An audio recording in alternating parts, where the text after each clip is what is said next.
नमस्कार, आप देख रहे हैं लाइव टीवी न्यूज। दोस्तों, संसद का शीतकालीन सत्र हंगामे, सवालों और बड़े सियासी जवाबों के लिए याद किया जाएगा। लेकिन सवाल यह है, क्या विपक्ष ने संसद में सवाल पूछकर खुद को ही एक बड़े जाल में फंसा लिया? दरअसल कांग्रेस और तमाम विपक्षी दलों ने सदन के अंदर जो सवाल उठाए, जब गृह मंत्री अमित शाह ने उनका जवाब देना शुरू किया तो जवाब सुनकर पूरा विपक्ष सदन छोड़कर भाग खड़ा हुआ।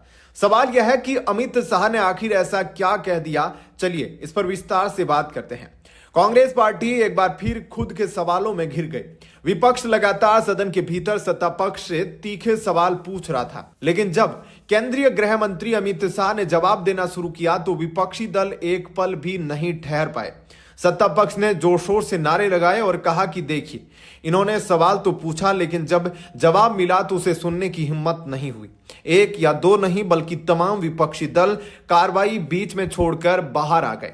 अमित शाह सदन में विपक्ष के हर सवाल का जवाब देने के लिए पूरी तैयारी के साथ आए थे। विपक्ष ने पूछा कि आप क्यों जीत रहे हैं और हम क्यों हार रहे हैं। सवाल सीधा था कि क्या वोट चोरी हो रही है।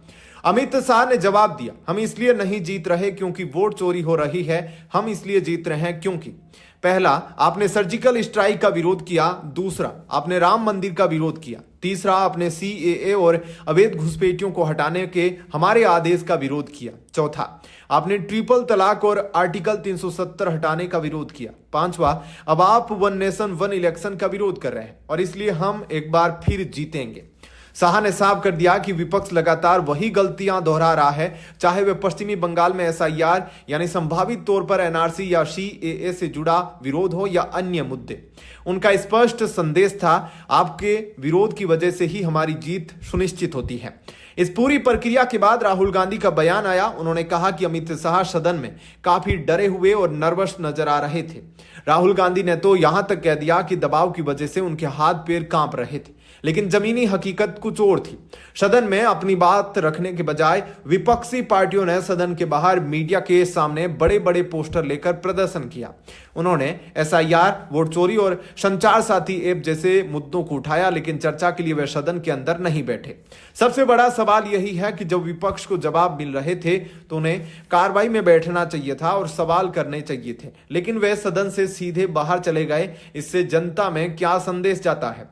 चोरी के मुद्दे से पहले लंबे समय तक विपक्ष ईवीएम यानी इलेक्ट्रॉनिक वोटिंग मशीन पर सवाल उठाता आया है। उनका कहना था कि ईवीएम को हैक किया जा रहा है।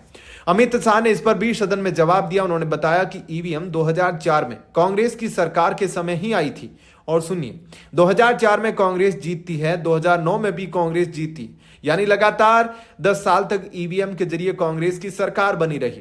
शाह का तंज यह था कि जब आप जीत रहे थे तब ईवीएम अच्छी थी, जैसे ही आप हार गए तो ईवीएम में गड़बड़ी होने लगी। यह सवाल आज भी कायम है। पहले ईवीएम को दोष दिया गया और अब वोट चोरी का मुद्दा गरमा रहा है। दोस्तों, सवाल यह नहीं है कि कौन जीता या कौन हारा। सवाल यह है कि जनता की कमाई का पैसा जो टैक्स के रूप में सरकार को मिलता है, उस पैसे से चलने वाली संसद की कार्रवाई को कब तक इस तरह बीच में ही जाया किया जाएगा?